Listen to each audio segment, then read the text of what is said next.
श्री शिवाय नमस्तुभ्यम। सभी भक्तों को चैत्र के नवरात्रों की ढेर सारी शुभकामनाएं। आइए स्वागत है। आज हम आपको बताएंगे कि चैत्र महीने में चैत्र नवरात्रि कब है, किस तारीख को है और कब से प्रारंभ हो रही है, 30 या 31 मार्च। और हम इस वीडियो में हम यह भी जानेंगे कि नवरात्रि का पूजन हमें किस करना है, किन महिलाओं को नवरात्रि का व्रत रखना है, किन महिलाओं को नहीं रखना है, व्रत के नियम क्या है, पूजा के नियम क्या है। संपूर्ण जानकारी आज हम आपको इस वीडियो में देने वाले हैं दोस्तों, तो वीडियो के अंत तक बने रहिए। बहुत ही लाभप्रद वीडियो है, जानकारी आपको इस वीडियो के माध्यम से प्रदान करेंगे। चैत्र नवरात्रि बहुत ही आरंभ होने वाली है, क्योंकि फाल्गुन मास समाप्त होने को है। होलिका के साथ ही फाल्गुन समाप्त हो जाएगा और छठ का महीना आरंभ हो जाएगा। महत्वपूर्ण है, क्योंकि हम आप सभी जानते हैं कि हिंदू कैलेंडर जो है वह आरंभ होता है, नया संवत के अनुसार निर्धारित होता है कि नए संवत जो है वह हमारे लिए कैसा। नवरात्रि बहुत अधिक महत्वपूर्ण होती है। इन नवरात्रि में माता के 9 रूपों का पूजन किया जाता है, 9 दिन तक आराधना की जाती है। कुछ लोग पूरे 9 दिन के व्रत रखते हैं, कुछ भक्तजन पहले और अंतिम व्रत रखते हैं, कोई जोड़ा रखते हैं। सभी की अपनी अपनी मान्यताएं हैं। 9 दिन होते हैं, यह बहुत महत्वपूर्ण होते हैं। इन 9 दिनों में जो माता के 9 रूपों की पूजा करता है, माता रानी के सभी दुखों को हर लेती है। उसके जीवन के सारे संकट नष्ट हो जाते हैं और माता के आशीर्वाद से उसके सभी जानकारी आरंभ करते हैं। चलिए दोस्तों, अब जान लेते हैं कि पूजा का शुभ मुहूर्त क्या रहेगा। चैत्र नवरात्रि 2025 का शुभारंभ 30 मार्च 2025 रविवार से होगा और समापन 6 अप्रैल 2025 रविवार को होगा। इस वर्ष नवरात्रि 8 दिनों की होगी, क्योंकि अष्टमी और नवमी तिथियां एक ही दिन पड़ रही हैं। कलश स्थापना का शुभ मुहूर्त 30 मार्च 2025 को सुबह 6:13 से 10:22 तक अभिजीत मुहूर्त, दोपहर 12:01 से 12:50 तक। इन मुहूर्तों में कलश स्थापना करना शुभ माना जाता है। नवरात्रि पूजा 30 मार्च, मां शैलपुत्री की पूजा 31 मार्च, मां ब्रह्मचारिणी की पूजा 1 अप्रैल, मां चंद्रघंटा की पूजा 2 अप्रैल, मां कुष्मांडा की पूजा 3 अप्रैल, मां स्कंदमाता की पूजा 4 अप्रैल, मां कात्यायनी की पूजा 5 अप्रैल, मां कालरात्रि की पूजा 6 अप्रैल, मां महागौरी की पूजा अष्टमी और नवमी। इस वर्ष मां दुर्गा का आगमन और प्रस्थान दोनों हाथी पर होगा, जिसे शुभ संकेत माना जाता है। हाथी पर मां के आगमन से धन धान्य में वृद्धि होती है। नवरात्रि के दौरान मां दुर्गा के 9 स्वरूपों की पूजा अर्चना करने से भक्तों की मनोकामनाएं पूर्ण होती हैं। दोस्तों, आपको इन 9 दिनों में नवरात्रि माता का आशीर्वाद जरूर ही प्राप्त होगा। आपको चैत्र नवरात्रि के पहले दिन क्या करना चाहिए, किस प्रकार से आप माता का आशीर्वाद प्राप्त कर सकते हैं। नवरात्रि के पहले दिन आपको कलश स्थापना करने चाहिए। कलश स्थापना के साथ खेतड़ी बोलते हैं, चौबारे बोलते हैं, वह बोले चाहिए। माता की चौकी की स्थापना करनी चाहिए, यह विधि जान लेते हैं। और अगर आप अखंड ज्योति, वह भी बहुत उत्तम मानी जाती है।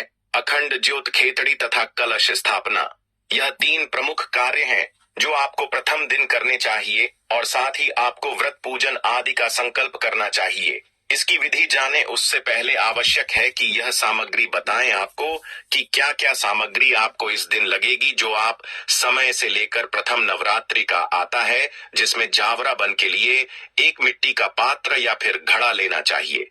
मैं रिश्ता डाला जाता है तो रीता लेगा। कुछ लोग चिकनी मिट्टी ले आते हैं, उसमें उगता नहीं है तो मिक्स लेकर आएगा या केवल राहत लेकर आइएगा। 1 मुट्ठी जौ ले आएगा, 1 मुट्ठी जौ। अगर कोई ना दे तो 50 ग्राम जो काफी रहेंगे, या अधिक से अधिक 100 ग्राम दे दीजिए। पूजा के लिए मां दुर्गा की तस्वीर या फिर मूर्ति ले लीजिएगा। अखंड ज्योत जलाने के लिए एक पात्र चाहिएगा। एक बात भी चाहिए कि थोड़ी हुई ले लीजिएगा। अखंड ज्योत आप चाहे तो किसी बड़ी कटोरी में भी बनाकर जला सकते हैं, अन्यथा आप एक बड़ा दीपक ले सकते हैं। अखंड ज्योत जलाने के लिए अगर आप 9 दिन तक जलाना चाहते हैं तो उसमें करीब 1 किलो की कम से कम लगेगा, तो वहां आप लेकर रख लीजिएगा। कलश स्थापना के लिए कलश ले लीजिएगा। मिट्टी का काला सांप ले सकते हैं। मिट्टी का कलश नहीं तो आपके पास किसी धातु का कलश यदि आपके पहले से है, लौट आदि को भी कलश के रूप में आप घर में प्रयोग में ला सकते हैं। स्थापित करना है जहां पर जाता वाला नारियल मिल जाता है, इसमें पानी भी निकलता है, तो वह प्रयोग में आता है। दिया की बात करेंगे, दूर दराज के क्षेत्र की बात करेंगे, तो वहां पानी वाला नारियल नहीं मिलता है, वहां नारियल मिलता है, पर वह सूखा नारियल मिलता है।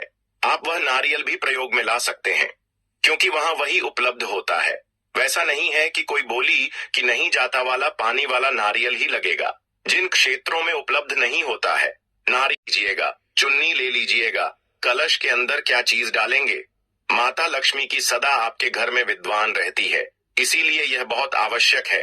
हल्दी की गांठ डाल दीजिएगा, चांदी का एक सिक्का ले लीजिएगा, या सामान्य सिक्का भी ला सकते हैं। जो प्रयोग में उसमें डालेंगे, अक्षय तुंगी सुपारी उसके अंदर डाली जाएगी और थोड़ी सी दूर्वा उसके अंदर डाली जाएगी। यह सामग्री है जो आपको कलश के अंदर डालने के लिए लेकर आएंगे।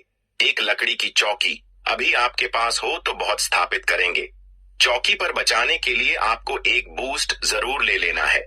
आप चाहे तो पीले रंग का ले सकते हैं, लाल रंग का ले सकते हैं। इसके अलावा आप और कोई रंग ना ले तो अच्छा रहेगा।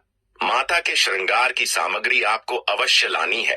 माता के श्रृंगार में सुंदरी लेना है, चूड़ियां ला सकते हैं, लिपस्टिक ला सकते हैं, बिंदी ला सकते हैं, कुमकुम रोली आई, तो आपको चाहिए यह सामान श्रृंगार के रूप में माता को अर्पित करेंगे। वह सब आएगा पूजा के लिए। आपको क्या चाहिए पूजा के लिए? रोली मौली, इलायची, धूप दीप भोग लगाने के लिए मिठाई भी ले सकते हैं, या फिर आपने जो भी भोग लगाया है आप उसे बुक को माता की पूजा में ले सकते हैं। और अधिक कुछ ना मिले तो और रतुफल ले लीजिएगा, ड्राई फ्रूट भी ले लीजिएगा। यह सामग्री है जो आपको प्रथम दिन जब आप पूजन आरंभ करेंगे तो आवश्यकता होगी, क्योंकि आप कलश स्थापना भी करेंगे। आप कल स्थापना के साथ माता की अखंड ज्योत जलाएंगे तो दीपक बाती ले लीजिएगा। पूजा के लिए बैठेंगे, एक लोटा लीजिएगा, तांबे का या पीतल का, उसमें पहले गंगा जल डालिएगा, उसके बाद आप शुद्ध जल से उसको भर लीजिए। गए। अब हम पूजन की तरफ आगे बढ़ते हैं कि आपको कैसे पूजन करना है, कैसे स्थापना करनी है। सबसे पहले तो उसे स्थान का पवित्र कारण होता है जहां पूजन करेंगे। जो आप लाए हैं वह सब का शुद्धिकरण होता है, पवित्रीकरण होता है। तो आप पूर्व दिशा की ओर मुख करके बैठ जाए।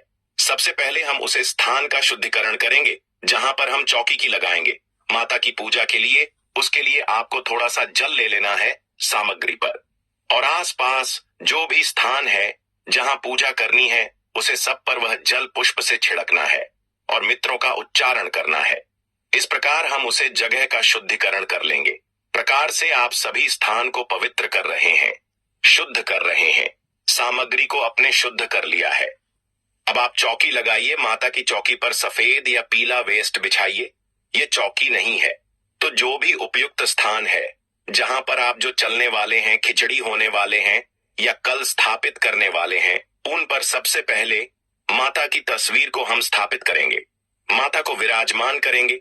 अक्षत लीजिए, माता को आसन के रूप में आकर दीजिए और वहां पर आप माता की तस्वीर या प्रतिमा जो भी आपके पास है वहां रख दीजिए, विराजमान कर दीजिए।